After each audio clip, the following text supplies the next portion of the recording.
Welcome back to LDB Games. I'm Lord Darth Balls, and this is going to be a Raid Shadow Legends video. Before we get into it, if you're here, you like Raid, you like watching videos, you can support my channel for free. Go ahead and click that subscribe button down below to see more content from me as it comes out. Let's get to the video. In this video, I'm going to go through another one of my favorite champions in Raid, and that is the best wave clearer in this game. Seer. It took me a little over 2 years to pull her. But once I pulled her, I pulled like 3 copies. But once you get her, she unlocks a tremendous amount of end game content in terms of speed runs and high level Doom Tower. So before we get into where I use her and where she's effective, let's go over her kit real quick. Her A1 is basic. It has a really nice little chance of an extra turn, books to 20%, which can come in handy in some of the speed runs if you RNG is on your side. Her A2, kind of one of the abilities that people turn off, don't really use very often, is it doesn't attack. It places an increased crit rate on all of your allies for 2 turns, and it places a weaken on all enemies for 2 turns. Can be useful, but also can be detrimental to the real high-end speed runs. And then her Shining Star abilities are A3, Karma Burn. And what this does is it removes all buffs from both allies and enemies, and then does an AoE attack. Now, the amount of damage that she does increases by the amount of buffs that she removes, both from your team and from the enemy team. It also has a 50-50 chance of placing a sleep. Now, that sleep chance increases by 5% for each buff removed. So if you remove 10 buffs from your team, that would be 2 per champion across a team of 5. It's a 100% chance of sleep, which is really nice for control in the scenario where you don't have enough damage to clear the wave. And the damage is 100% based on enemy max HP. So the only stat for her to do damage is crit damage. Her attack is kind of irrelevant. The only thing that matters is her crit damage. Now, you'll notice I have her built in Savage, so that not only does she do a tremendous amount of damage, but she also ignores 25% of enemy defense. Now, Seer is one of the hardest hitters in the game because of this A3. So, real quick, I got her built with 100% crit, 245 crit damage. Now, I went high accuracy. You don't need to go high accuracy. There's 2 reasons that you would go high accuracy on Seer. One is if you want to use the A2 and have it actually do something more than just throw another buff on your team.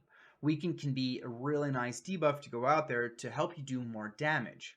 Now, the other reason is because on her A3, it doesn't just strip the buffs off of your team, it also has a chance of stripping the buffs off the enemy team. So you need accuracy to do this. Now, in the high-end speed runs for Fire Knight, for Ice Golem, for Dragon, whatever have you in the dungeons, it's unnecessary because the enemies don't really get any buffs. But another area where she comes into play is in Doom Tower waves, where you will go up against teams that have a tremendous amount of buffs sometimes. Waves with multiple Sifis or multiple Duchesses or towers, enemies with block damage or unkillable, where removing those buffs helps you get through the content. She does have a resistance in all battles aura. I don't really use this very often, but then I do have a blessing for her, and I went with Crushing Rend because I don't use Seer in PvP. Pretty much, actually no, definitely only used in PvE, and the levels of champions in PvE can be kind of high. So even on a low level, right, for some of the wave content in Doom Tower, if we take, actually, let's just take a look at dungeons real quick. If we take a look, we got a Fire Knight event going on right now. If we take a look at the waves in Fire Knight, you'll notice they're level 280, which means she's getting just over 5% additional defense ignored because of Crushing Rend. So let's go back and take a look at the masteries that I have for her. I'll have some runs added on at the end of this. I'll probably do a run in Doom Tower just to show you and talk you through how her abilities work. But in terms of masteries, I went Flawless Execution because, again, crit damage is where she... Let me move myself out of the way. Crit damage is where she gets all of her damage from, right? That combined with the enemy max HP and the number of buffs that you're stripping. I went with Heart of Glory because she's typically going to be attacking with full HP, right? If you have these speed runs set up correctly. It'll also be the first hit on each enemy. You probably can't see this. Let me move myself over here. It'll also be typically the first hit that she makes on an enemy, right? And then she does a tremendous amount of damage. So you can potentially get a cooldown reset on her ability, which is really nice. And then she's the one killing everybody. So it just increases her damage as you go. And this is just for a little bit of protection. She is a bit squishy as a champion, so the extra shield is nice, and it's the way to Flawless Execution to get that extra 20% crit damage. Now, I also went... Let me move myself back over. I also went down the support tree for the extra accuracy. This was just to get a little turn meter when she uses her A2, right, to put the increased crit rate on everybody, and she's going to rip it off. So she's going to get 50% turn meter when she does that. Went for the extra stats from Lore of Steel. 5% chance of decreasing the cooldown of a random skill. Just helps improve speed runs. And I went Maxter Hexer. Just, if I am using that A2, it gets that weaken on there for an extra turn. Not really serious, but nice to have, right? And real quick, I'll show you the... there is some opportunity here, right? I can get an extra, I think it's 15 because it's 80% for a 6-star. Yeah, I can get some more crit damage here. But standard build, accuracy on the chest, speed on the boots with speed. Oh, that's interesting. I can probably find a better piece than this because she doesn't need attack percentage. But I probably took that for the speed and the crit rate because I do want her running kind of fast. Crit rate 16%, right? Crit damage there with a nice triple roll of crit rate on the shield. And then the banner is an accuracy banner with speed. Definitely an opportunity here. I don't need the attack percentage. Could use a little bit more speed, but I went because it's a 6-star accuracy banner. 6-star crit damage with a nice fat roll of accuracy here. That can definitely be glyphed and will actually, oh, no. CVC starting tomorrow. I'm going to save my glyphs for that.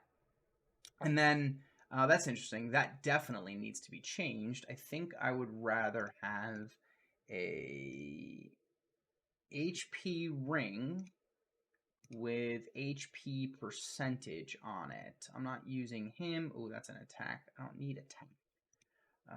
Ooh, that's nice. Basically, what I'm looking for in the ring is just defensive stats, right? Effective HP. Something to help keep her alive when she's not going. Yeah, so let's use that one. I'll max that out later, I'm sure. So where do I use her? I use her right now in my Fire Knight 20 speed team. I did a video on that. I'll pin that up top. We have a Fire Knight event tournament going on right now for the Fusion. Don't forget about that if you're going for her. I use her in my Dragon 20 speed team. That's actually my High Elves Dragon 20 for the advanced quest.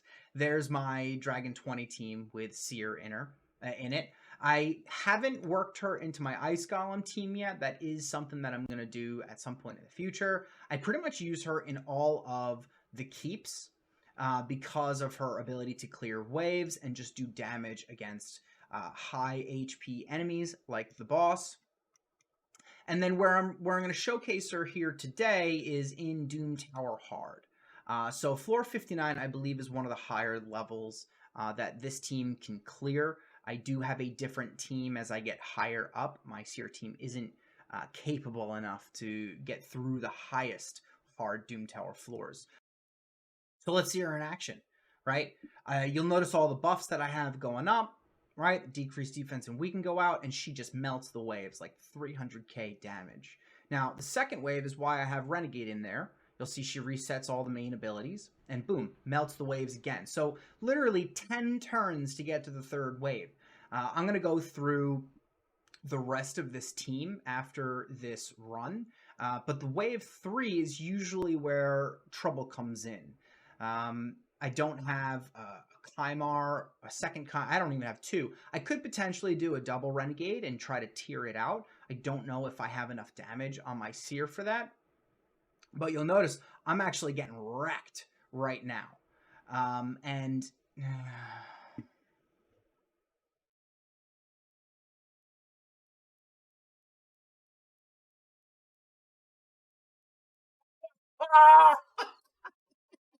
And see, it's like sitting on pins and needles for that third wave.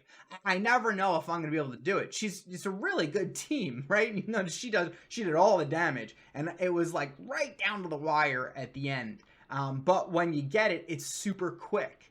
I believe starting in floor 61, I use a different team to get through. So it's not as nerve-wracking. It just takes a lot longer. But let's take a look at the rest of the squad real quick. So when it comes to the rest of the squad that supports Seer through this, the one most important thing is your speeds and the order of your team. The next thing would be for champions that do debuffs to have accuracy. And then the third is just enough effective HP to get through that last wave. So I have Duchess in here as the fastest, 274. She comes in for her A2 with the 3 buffs. Then I have Renegade come in, and on her first turn around, she doesn't do her main ability, right? But she's running 273 just after Duchess. Then I have Archmage in here at 259. He's coming in here for another 3 buffs. And then I've got Lydia in here at 257. Coming in with the decreased defense and weaken and the strength and increased speed, giving me, what's that, 3, 6, that's 8 total buffs on my team for Seer to rip off. And you'll notice in waves 1 and 2, it's super smooth. And that third wave, there were a number of Archmage helmets in there, which is why I have the accuracy. So that one of the reasons I was able to complete that last wave is because the other team had enough buffs for me to rip off to get that damage to make up for the champions that I lost along the way in that last one. So that's it. I'm going to clip a run of Dragon 20 and Fire Knight 20, the other 2 speed teams that I use Seer in. But again, I love this champion. She's incredible and just does a truckload of damage. So if you made it this far, thanks for watching the video. If you haven't yet, make sure you go hit that subscribe button to see some more content from me as it comes out. And I'll catch you all in the next video. Enjoy your raid.